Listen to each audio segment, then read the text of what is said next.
When you're speaking of this silence, I have a I have a sense you mean more than just wordlessness. That word has a deeper rooting than sound. Um, could you explore that a little bit?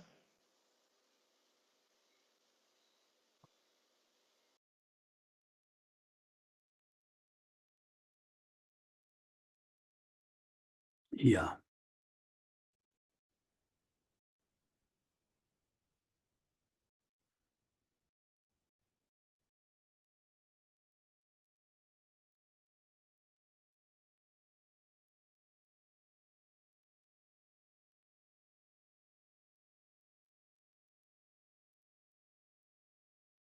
There's this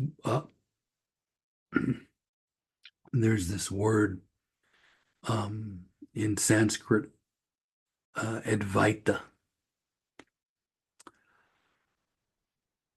It's usually translated non-dual. And A is the word for not. Dvaita means two,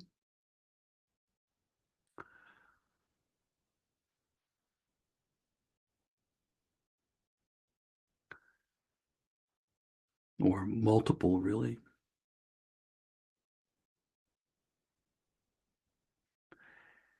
And it's an attempt to convey something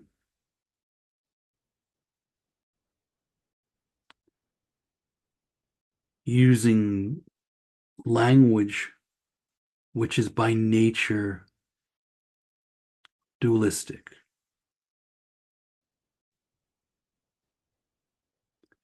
All of our language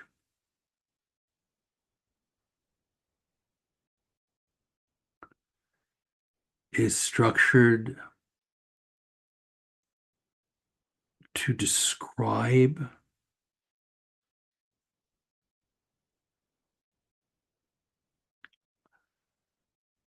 in such a way that what is described is different than the one aware of what's being described, or different than what's being described.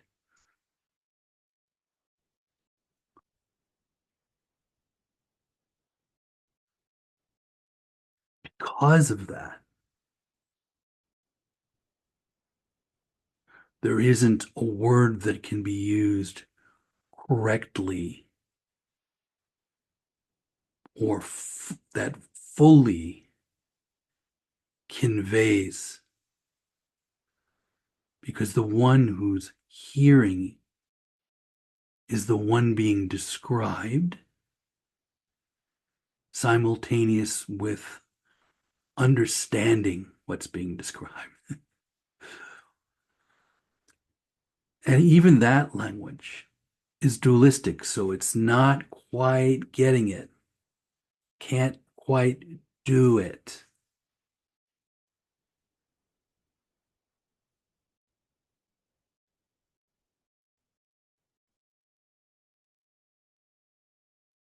So, in a sense, you can say no matter what is said, it's not that.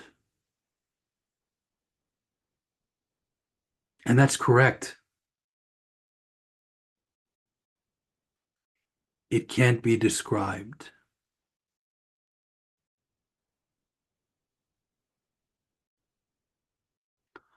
But to convey something out of compassion, out of the need to point,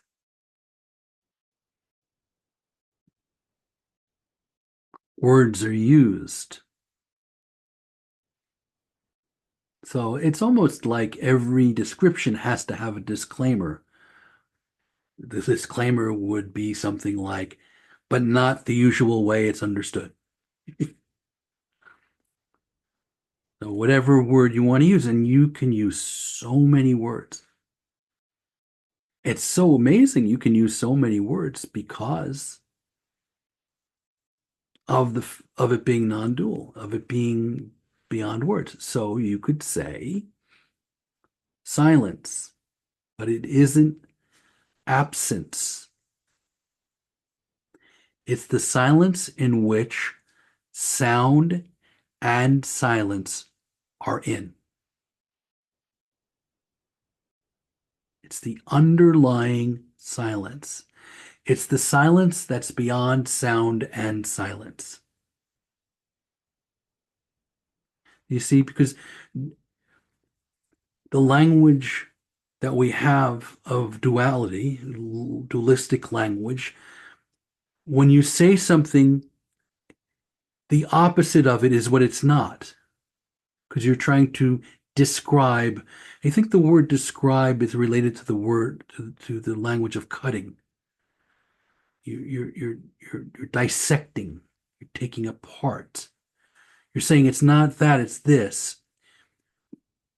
And in a sense, you even have to do that with this. You have to say, well, it's not the way you usually understand silence. So there you go again. There's no way out of it with the language. But the word transcendental, which it just fuzzes people's heads up when they hear it. They don't, it's like, oh wow, yeah, you mean cool, groovy, transcendental. You mean like spiritual, right? Yeah. Well, really what the word means to transcend, it's trying to convey, it's an adjective. It's used in the you say transcendental silence, not regular silence. Means it's beyond regular silence because regular silence is the opposite of sound, right? So this is the silence in which sound and silence are in, or that transcends sound and silence. This is the foundation underneath sound and silence. This is, well, this is now, the eternal now. But it's not the now that's between the past and the future. It's the now in which past and future are imagined. It's the now in which the idea of now is imagined. It's a transcendental now. It's not a temporal now. It's a temporal word. It's not an auditory thing, but it's silence, transcendental silence, not having to do with auditory. It's clear light. It's not the usual light. It's clear. It's the light that illumines light and darkness. Mm. It's consciousness. It's not regular consciousness. It's the consciousness that's aware of consciousness and unconsciousness.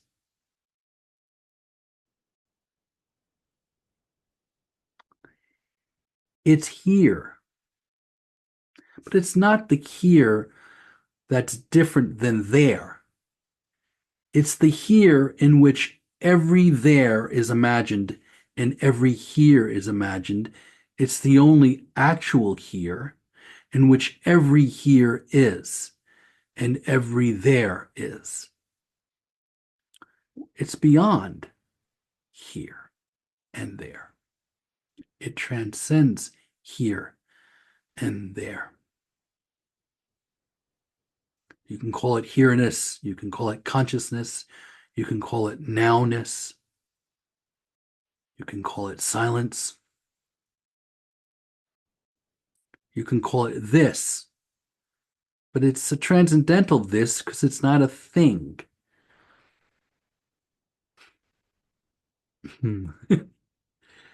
You can call it space, but it's not space.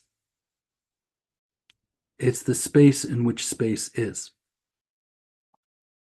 All space is.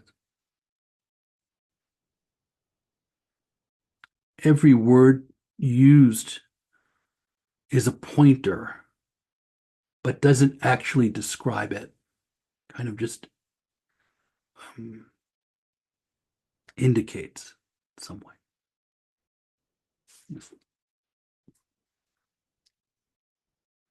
This is God,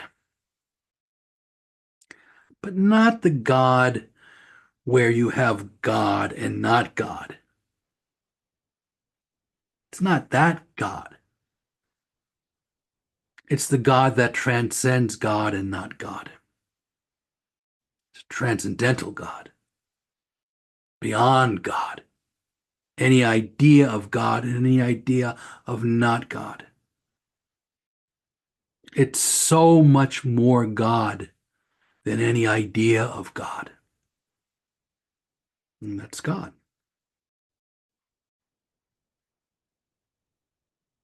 Transcendental God.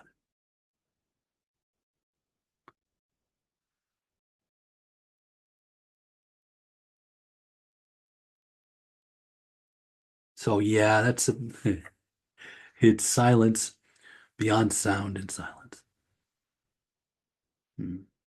Or the silence that underlies sound and silence. It's the silence that is there when sound is happening. And of course, it's the silence that's there when silence is happening. But any sound, any silence that can be lost is not this silence. Any silence that comes and goes is not this silence. And that's why the silence of meditation is a kind of dress rehearsal for it or a virtual version of it and often a necessary one. It's not necessary in principle, but in principle, it's not, nothing is necessary. You don't even have to meditate. It's there in principle. It's there by nature. But in practice and speaking practically, and it's often necessary.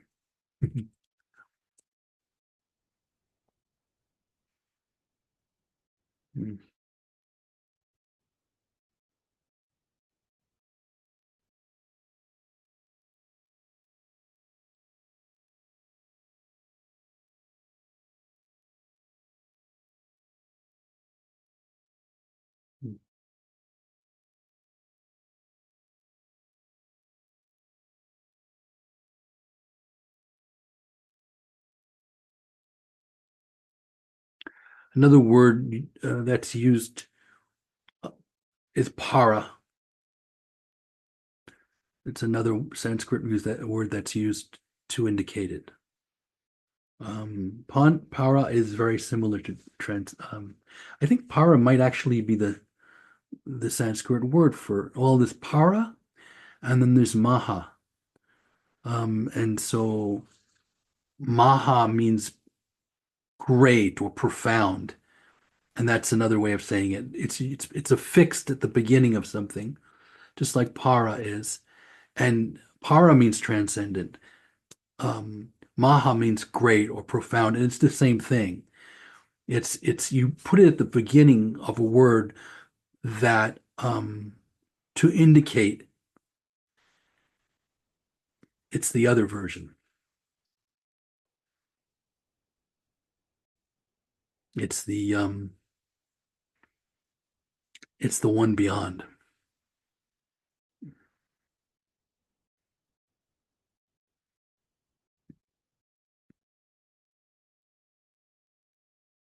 Yeah.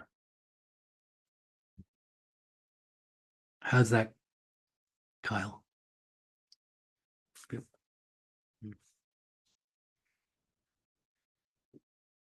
Mm.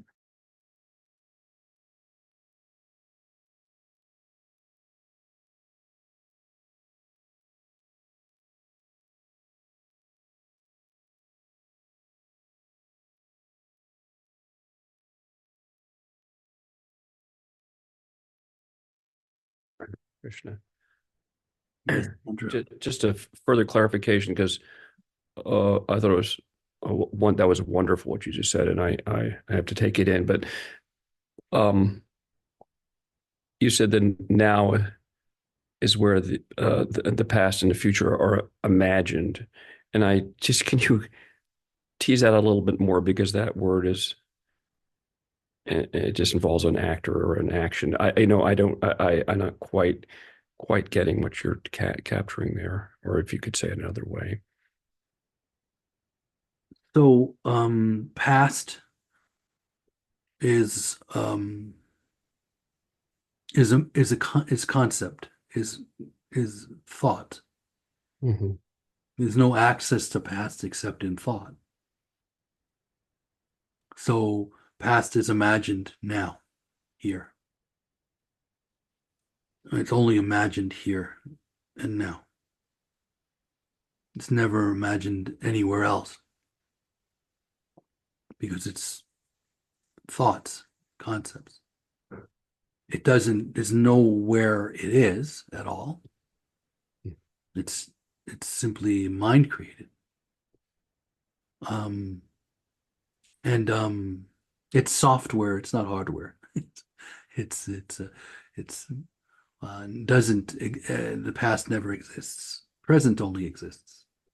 There's never any past. Um, Future is past, again, imagined. Past is imagined also. A past is not um, anything but thought. Future is imagined. It's easier. People buy that future is imagined because they can't remember it, because it's not in memory. So if you say future is imagined, that goes down easier. But what future is past shifted around in some way and then said that we hope this will be, or we think this will be later. And that's all happening in the present. It's not happening any other time.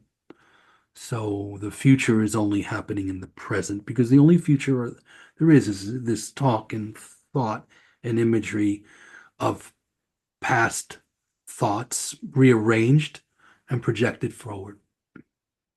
So, well, we know in March it's going to be like this. Why? Because we remember in March it was like that before. And where is the March that was like that before? Just in thought right now. We don't really have access to it any time except for now. Since there really isn't a past actually, and there really isn't a future actually, there really isn't even a present actually, in the sense of the past being one thing, the present being another thing, and the future being another thing. These three things as we speak, that's a concept. That's imagination. There's a present that's next to a past and a future. There isn't any present like that at all, except conceptually. That's all. It's an idea. It's a way to structure things in our brain. That's all it is. It doesn't exist otherwise. There isn't any present. So there just is, you could say there's just now, but now is not now as opposed to later or before. There's no before and later except conceptually. And then so if you're going to have um, a present that's somehow related to a later and before, then that one doesn't exist either. So they're imagined. So, so hope and fear, uh, can they can they exist in now? I mean, because that's always sort of Well, where else do they exist? future oriented, I guess. I guess that's Well, do they exist? Is there anywhere else anything can exist except now? So if hope and fear exist at all. They exist now.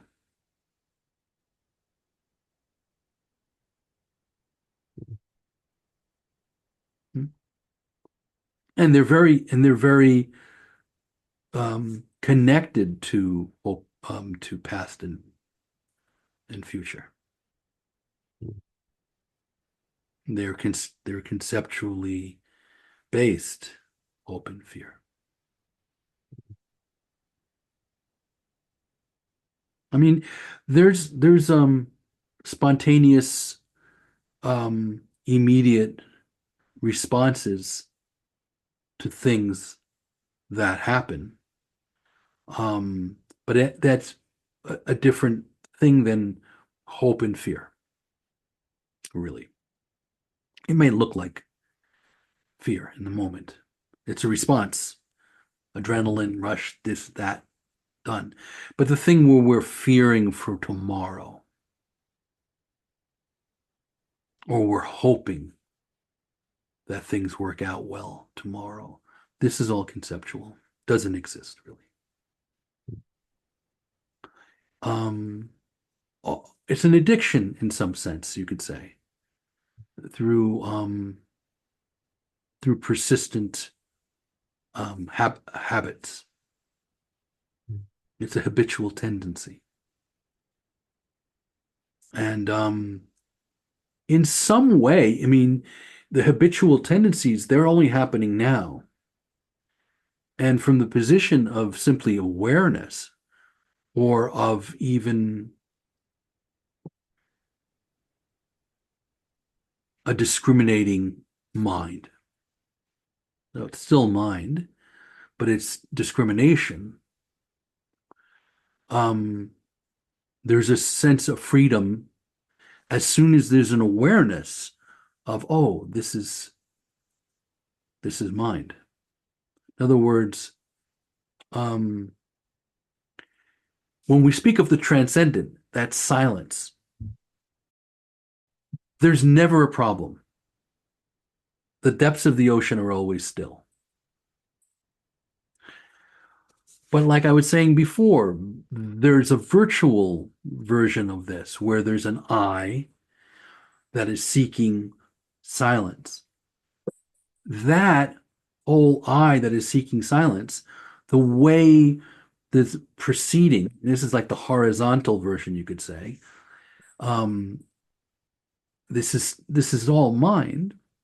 Nevertheless, it's useful to speak about it. Of that, there's an aspect of mind that you can call it discrimination, that sees clearly, aha, look, that's a concept. The past is concept, future is concept. I see, as soon as you say I, you know it's an aspect of mind. I don't know what will happen tomorrow. I am imagining this best case scenario, which is a bunch of what I liked about my memories, the past concepts, rearranged so that they happen later tomorrow. I don't know that any of that's going to happen. Or my fears, like I don't know. Yeah, so one is hope, the other is fear. Things from my past that I experienced, instability, or this or that, I don't know. So imagining Mm-hmm. that that is going to happen, some terrible things, like having images of those, and then reacting to them. When there's a discriminating awareness or discriminating mind, it sees, look, that doesn't have to be the case, and it can cut. Maybe not altogether right away, but it can slowly return to the sense of clarity regarding thought and mind. It can watch thoughts and see that they are not what's actually happening. What's actually happening is I'm right here, right now. I don't know what the future holds. And I don't know exactly what will be, and I don't know exactly how it is. And I can relax into this now, here, not knowing. Or if there's actual action that can be taken now, really, honestly, then I can do that. And if there isn't, well, you know, then I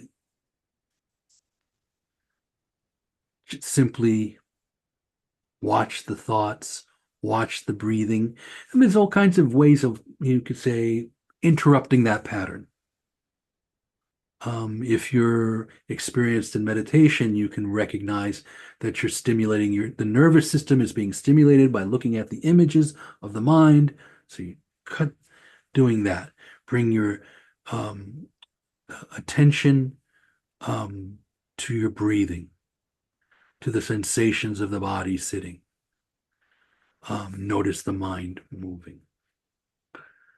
So that's one way of cutting that pattern. Another way of cutting that pattern is to not expose yourself to triggers that stimulate all of that imagery. So maybe you don't watch TV. You stop going on the internet. You stop reading about all the terrible things that you're afraid that might happen. You might do that. These are all ways of going, what am I doing? What, and here the I is the individual I, we're talking horizontal level. We're talking, embodied human identity level. There's an I in a body and all of that. So you can cut it off, practically speaking, that way. And that horizontal level is always, as an I doing, it's always conditional. So this frame of mind can be, I'm going to get better and better at this, but it's a form of self-torture to say I'm going to end it. At the level of the I who is practicing, it's almost like you're just better off just going, I don't know if I'll, the same way that you are not going to imagine about what's going to happen in the future. You also, on your spiritual journey, like my capacity to cut off the mind from fantasizing terrible things, I'm never going to be done with that either. So it's a life of continuous practice, but practice is not the best frame for it. Papaji was big on not using that language. And I understand why, because usually we say practice makes perfect.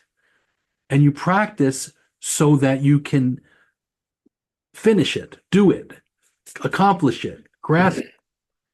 But if it's more like I why do I practice? Because I'm a musician. And that's what musicians do. I don't practice so that, oh, I'm finally good enough that I don't have to practice anymore. It's like, no, I will always practice by nature. So it's not a goal that I'm after. The only goal I'm after is in this moment to bring my attention back out of thought. So that way, the next time when mind is grasping thought, you don't go, oh, I blew it. Oh, I'm not good enough at doing this yet. When will I ever get so good that I don't get hooked anymore? That has to be dropped because that's also a projecting into an imagined future that doesn't exist. And it's a means for torturing yourself. So Zen people are really good at really unhooking this. Zen is almost based in this. It's based in a lot of practice and don't have any expectations when you practice. So there's a Zen saying that the reason that you meditate is because Buddhas meditate. That's what they do. And actually, the historical Buddha was, as far as anybody could see, he was just like all of his other practitioners. I mean, he was a monk with the robes, and all the others looked the same as him. And every day he sat down and meditated with them. He didn't go, "Oh, you guys meditate because you're not where I'm at yet." He sat down and meditated with them. And, the usual way of thinking of it is, well, he was doing it for them to show them how to meditate all the time or something like that. Because he was Buddha. He didn't have to. But then the Zen people just rip all that out and just say, that's what Buddhas do. Buddhas meditate. So you're a Buddha, so sit down and meditate. So that is we're coming kind of full circle to Lee's question about what did I do to embody silence or something like that. That actually what happens at a certain point, you might start off with, I'm going to embody, or I'm going to practice so that I can have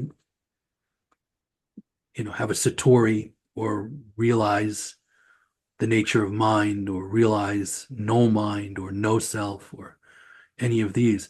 But somewhere along the line in that, there may be, I recognize it, yay, whatever. But then that's not it yet, because somewhere along the line it's like, oh, that too was, oh, never mind. And you go ahead, you meditate anyway, and it doesn't have anything. There's no one to have recognized anything. There's no one separate from all of that. So it wasn't a matter of grasping it, realizing it, having it. So all forms of realization and awakening, all of that stuff, if it's clung to, or if it's held on to as something that happened to you, then there's still uh, not quite getting the way it is.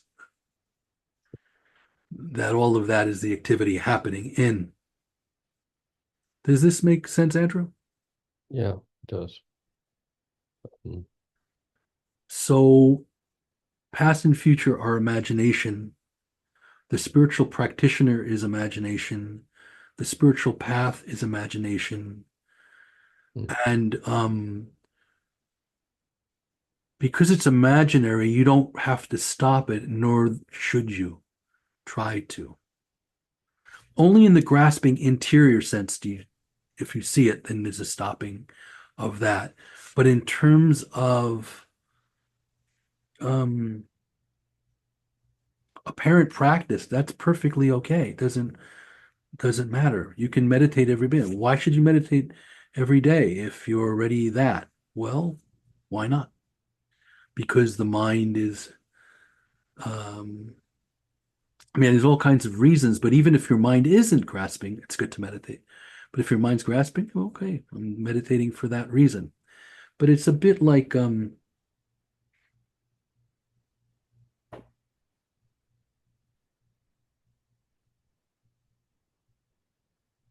it's a bit like brushing your teeth or something. It isn't a huge attainment, but it keeps things in place. Put it that way. But at the level of the level of embodied human identity practice, that's continuous, always. There's also a recognition that you already are free. And those are simultaneous. You already are free as the space in which everything is arising, as the silence.